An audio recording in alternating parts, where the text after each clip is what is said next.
What's up, everybody? Brothers, sisters, psychonauts, and seekers of truth.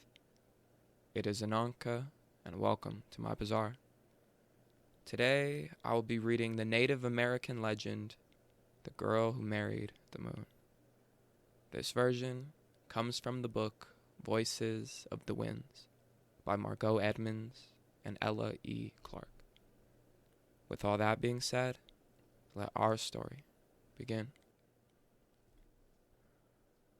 Long ago, there were two girl cousins who lived in a large tribal village. Those evenings when the moon was out, they liked to go to the beach and play.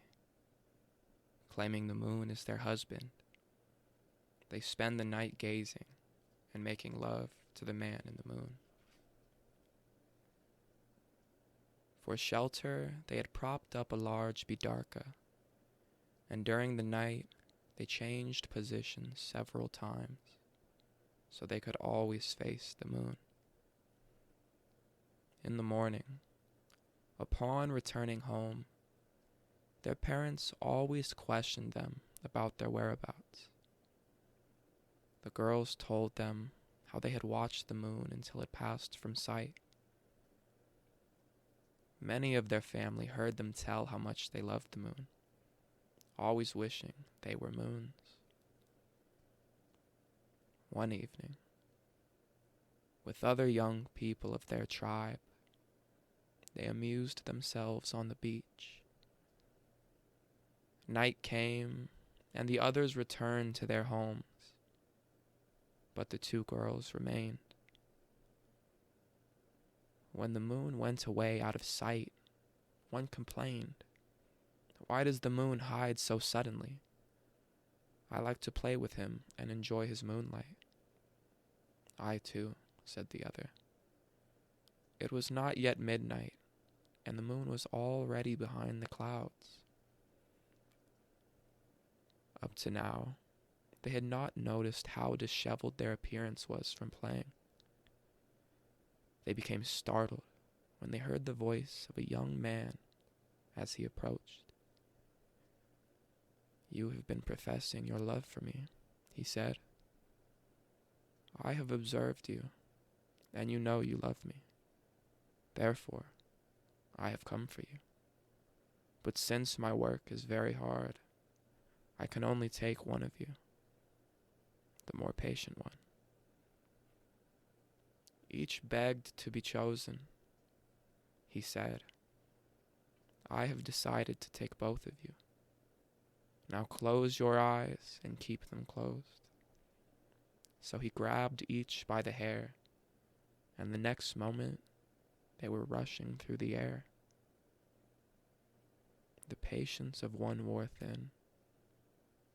As she opened her eyes, she felt herself drop down, down, down, leaving her hair behind in his hands. She found herself beside the bidarka, where she had left it. The patient cousin kept her eyes closed the entire time, and in the morning found herself in a comfortable Bora Bora, the home of the moon.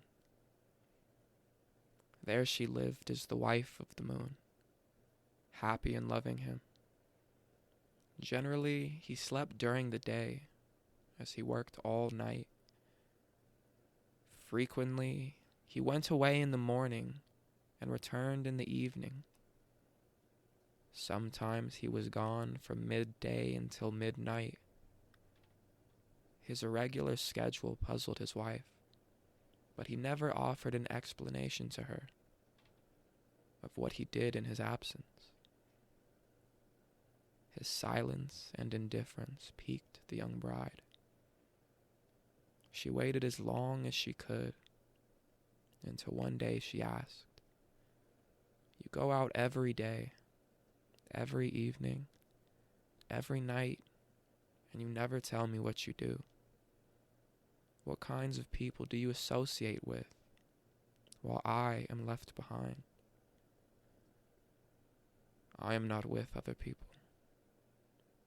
for there are not my kind of people here," he said. "I have important work to do, and I cannot be with you all the time." "If your work is so hard, can you take me with you to help you sometimes?" she asked. "My work is too hard for you," he replied. "I brought you up here because I had no rest when you were down there. You and your lovely cousin were constantly staring at me and teasing me. Now stop your foolishness. You cannot help me. Stay home and be happy for me when I do return."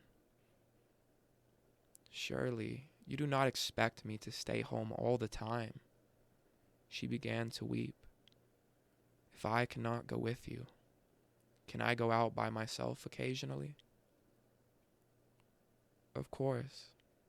Go anywhere you like, except in the 2 homes you see yonder. In the corner of each there is a curtain, under which you must never look." After this warning, he left his bara, and that night he looked paler than usual. Later, she went out for a walk. Although she went far and in different directions, she saw no people. She tried several short trails, and on each saw a man lying face down. It gave her pleasure to kick them and disturb them.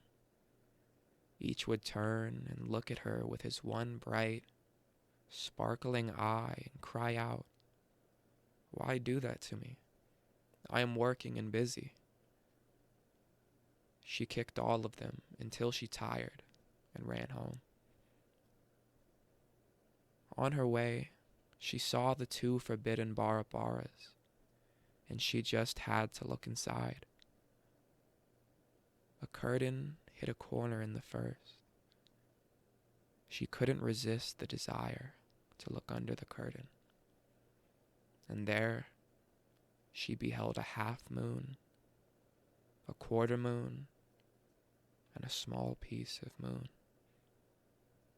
In the second bara, she found a full moon, one almost full, and another more than half full. Thinking about the beautiful pieces, she decided it would be such fun and no harm to try on one to see how she would feel. The one almost full pleased her most, so she placed it on the side of her face, and there it stuck. She cried, I.